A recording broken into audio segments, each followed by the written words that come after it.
gentlemen, welcome back. This is gonna be the very end of the Undead Settlement.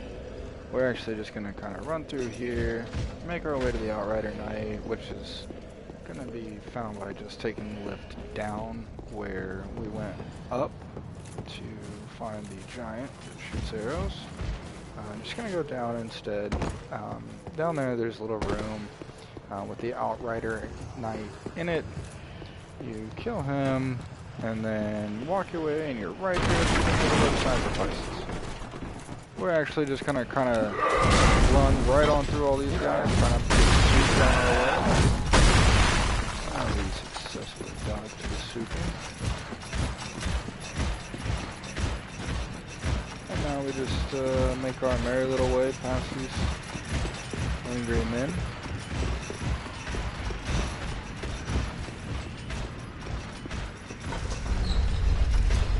And this one's going up, so we need to go down.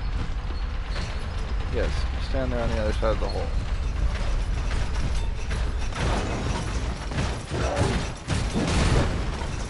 They don't seem to be able to pass. Huh. That's good to know. How fortuitous. Alright, ladies and gentlemen. As you may have noticed, I did spend some souls. I just put some more points there into the good old health bar. Got us up to 716 when we're embered, so it's coming along quite well. I'm honestly thinking just another couple of points into health and we will be good for the entire playthrough. As the description suggests, we are going to cheese our way through this, assuming that it works out. He is not taking the path I want him to, so maintain distance, shoot him in the face with a bow, and once you get him to about that door, if you've maintained ample distance, he just kind of shoulder shrugs back and forth like that, so you just wait, and then fire.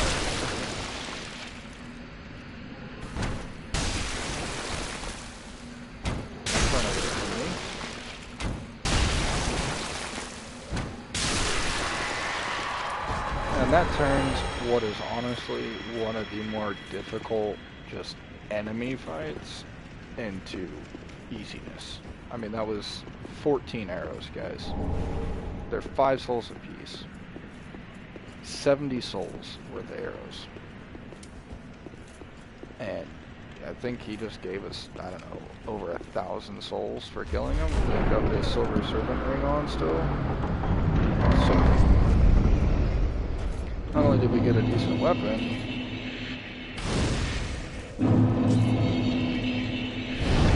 more than paid for itself.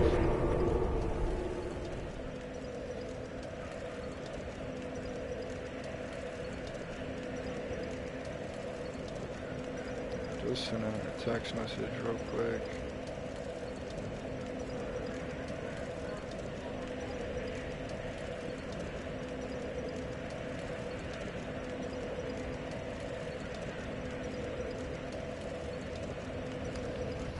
Alright. We are actually going to go ahead and... No, you don't have the 12 strength required. That's fair. That will be okay. The broadsword's doing quite nicely for us.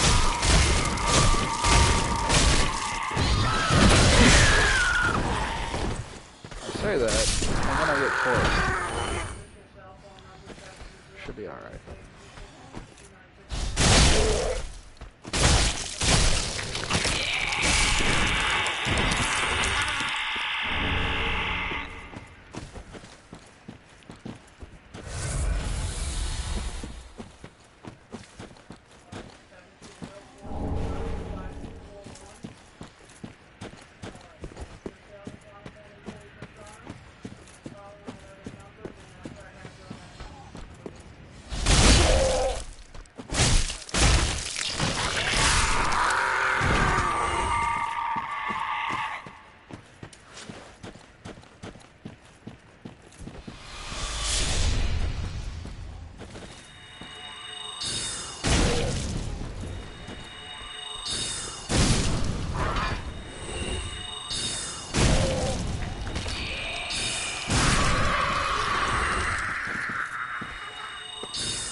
So this is just kind of the transitory area getting you into the actual road of sacrifices.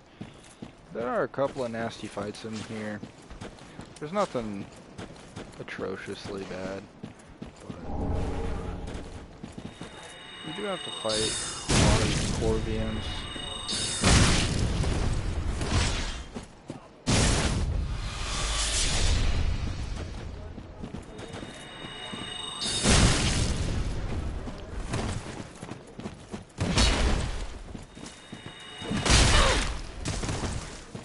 He didn't even hit me.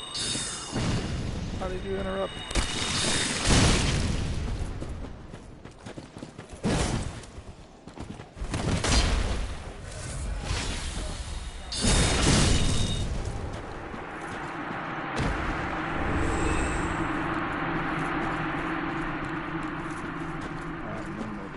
Full set of brigand armor down here.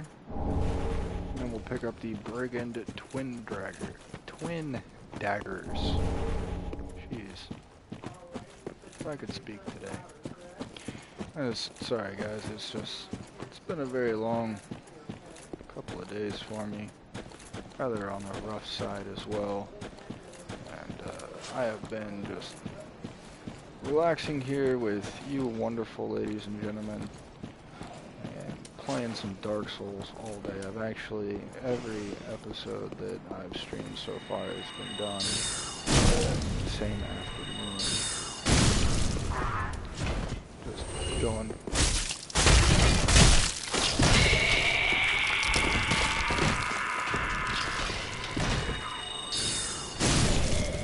Ham on it.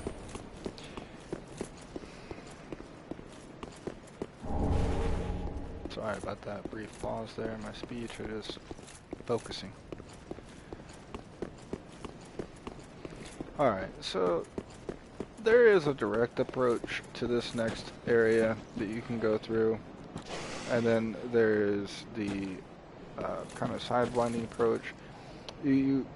I recommend always taking the side-winding approach because of the way that it puts you into combat.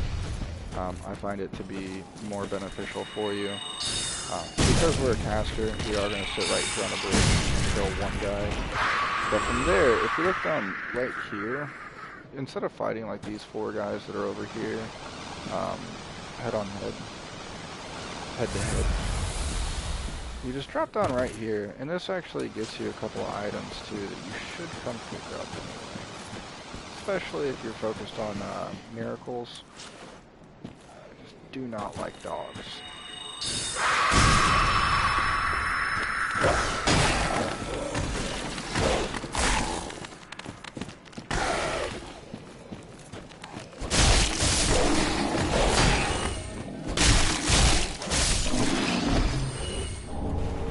So this gets you the Braille Divine Tome as well as Morn's Ring, which boosts the power of miracles.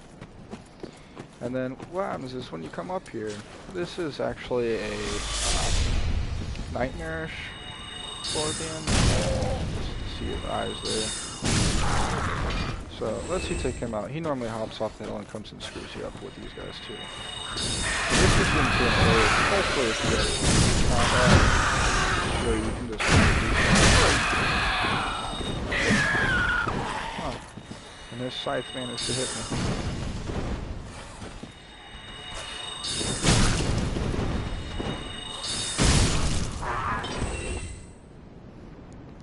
Okay, and that should be all of them. Oh, -1, that's right. Take it easy, buddy.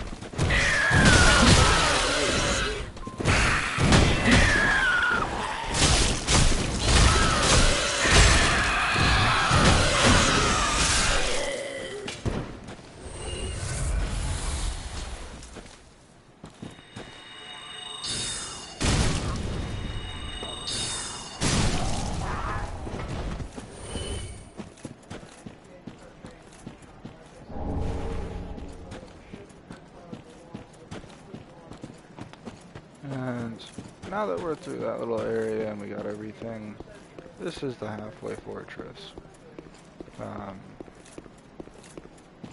Now, spoiler alerts. If you don't want anything spoiled for you as to the endings, go ahead and just skip about the next 45 seconds of the video or so.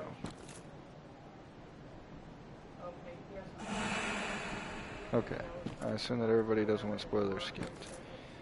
So this is Henri. She's always the opposite sex of your character. So I'm playing a female, she'll be a male, or he'll be a male. Jesus. Now, Yol gives you the 5 stacks, the 5 dark sigils. You need those. You need to talk to Henri as the next step. Oh, hello. Exhaust all dialogue. How do you do? I'm Henri of Astora. This is Horace. Are you too? We're well along the road. Beyond the flooded, we seek the... We may go on the next time we cross. May the flame... Okay. He's not... But don't... Without it... The next interaction that you'll have with them is going to be after you make it to the Cathedral of the Deep and defeat the boss. He'll be back at Firelink Shrine. We are well along beyond. We make the next... May the... Talking to Horace here will net you the Blue Sentinels Covenant. So if you want to be a blue cop, talk to him. Not a very talkative.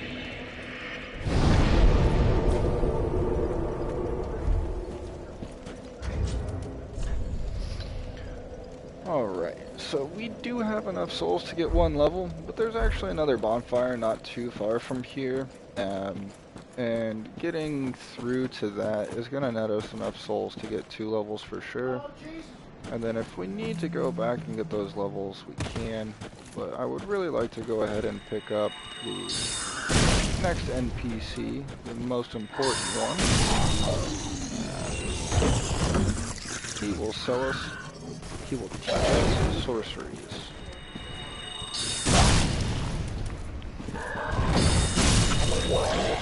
Now, important to note, the NPC that sells you sorceries, his name is Orbeck. Orbeck has kind of a unique interaction that I'm unaware of being the same for any other NPC, either merchant or tutor, I guess, mentor, master, whatever you want to call it. Orbeck requires that you bring him scrolls to teach him, just like anybody else. However, none of the other NPCs will leave if you just don't do anything with it. Like, we've got Arena, we've got Corix. I can play through the entire game, never go learn a spell, never give them a single one of the scrolls or tomes, and they'll sit there. They'll rot away forever in Firelink Shrine and not think anything of it. Orbeck, however, if you don't bring him a sorcery scroll,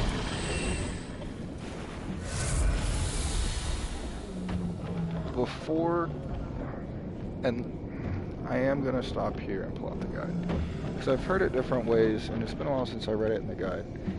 I believe it's if you kill 4 bosses without bringing him a scroll, he will leave. But for some reason I was thinking that that was what I had read online and found out it was wrong, and that it was if you kill a certain boss. Alright, so you do need to have at least 10 intelligence for him to follow you to Firelink Shrine. Yeah, so if you fail to bring him scrolls before killing 4 bosses, he departs forever. So you just need to make sure that you don't kill 4 bosses before you give him a single scroll. It's extremely easy.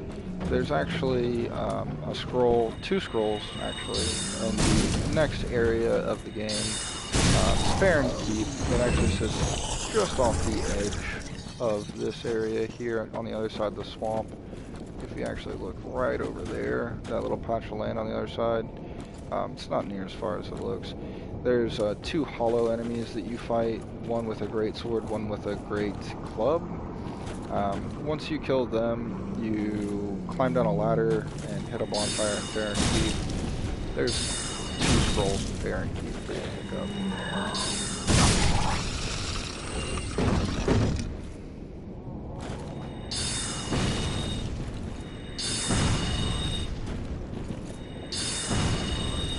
goodness, if I could blind fire this, it'd be a crime.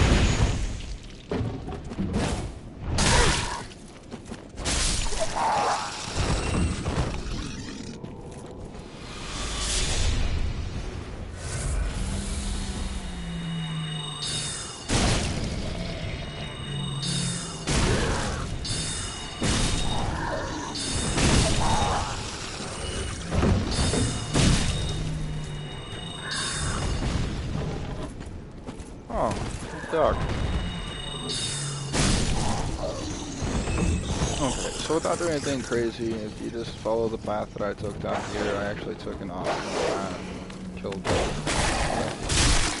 worker dog that I didn't have to. This is just a real quick path that takes you to the next bonfire in the area. There's some other stuff that we'll go explore through here in just a little bit. But just gonna see the bonfire. Gonna go up and rest over here. Get my flasks back. Now, if you are embered when you walk down into the swamp, you will be invaded by this scholar.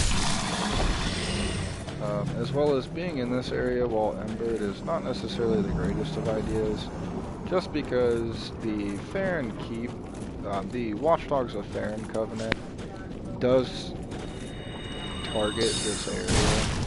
So if you're here embered, you should expect to be invaded. I don't typically notice that they start showing up until you actually get down like into the swamp area, closer to Farron Keep. So I think if you stay on like this side of the water, on land, you're probably safe. I haven't been invaded yet. You can keep an eye on it and see if I get invaded while I'm over here running my mouth about it. But so, as I had mentioned earlier, we're actually just gonna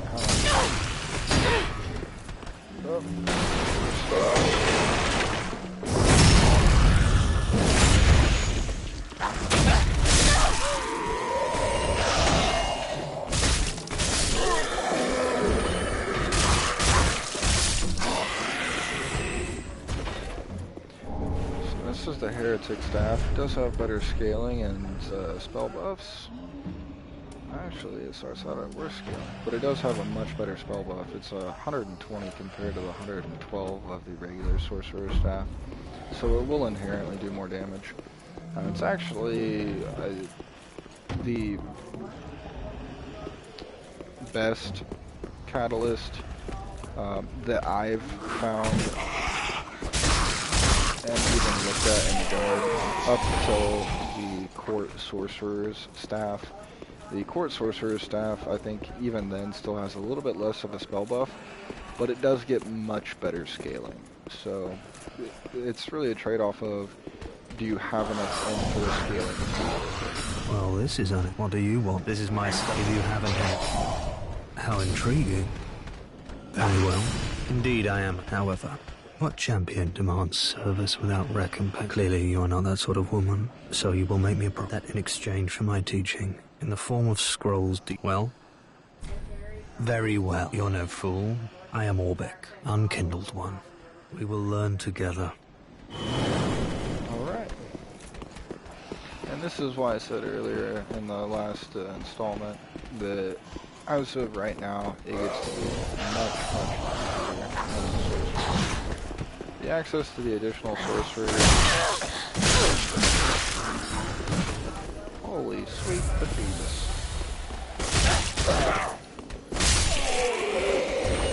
That man was rather angry.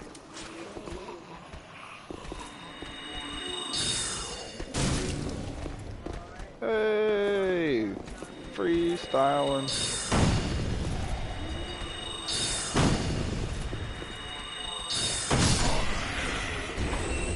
Your shield means nothing to me.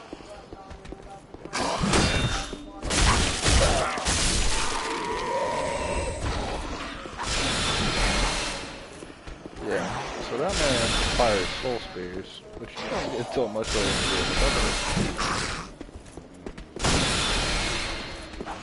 Very powerful. They fire very quickly.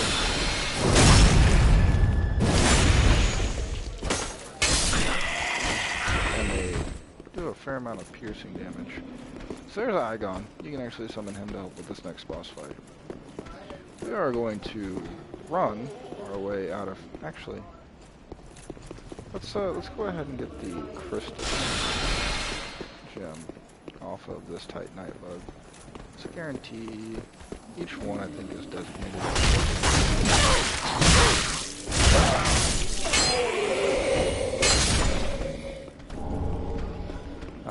Now, once you get into Farron Keep, which you can make a beeline for it if you want to use that, you can get the Sage's Coal, which we will go over the location of here in just a little bit.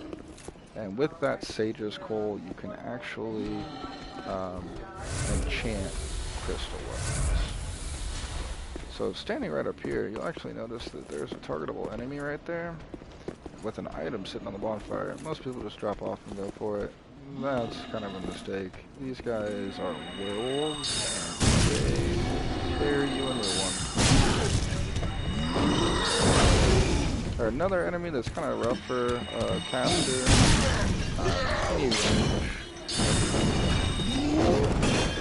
Merely because they're so fast. They do have some attacks that have rather long recovery times that you can use to cast spells while on equal footing with them. Again, have an area where it's so easy to just cheese an enemy. Just do it.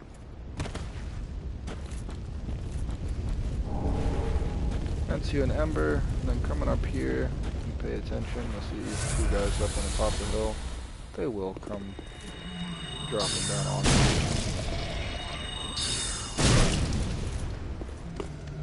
Yeah, I know. I'm a fireball equipment. And that gets you an Estus shard. And now that we come out of here,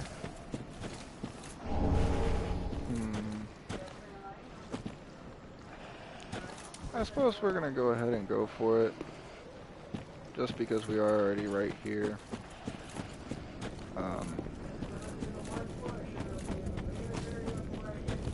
And actually, no.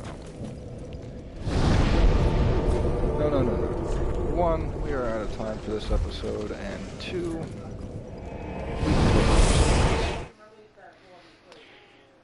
once we load back up here to Firelink Shrine, I'm going to go ahead and end this episode, and we will pick up next episode there in Firelink Shrine. We will take a look here at some of the NPCs, and then we will buy our new spells and go check them out. As always, guys, I thank you so very much for watching. I hope you enjoyed the video. If you liked it, go ahead and hit that thumbs up button. If you have any questions, comments, or feedback that you'd like to provide me, feel free to share it in the comment section below. Until next time. Get this labeled here on your account, but that TV needs to be on the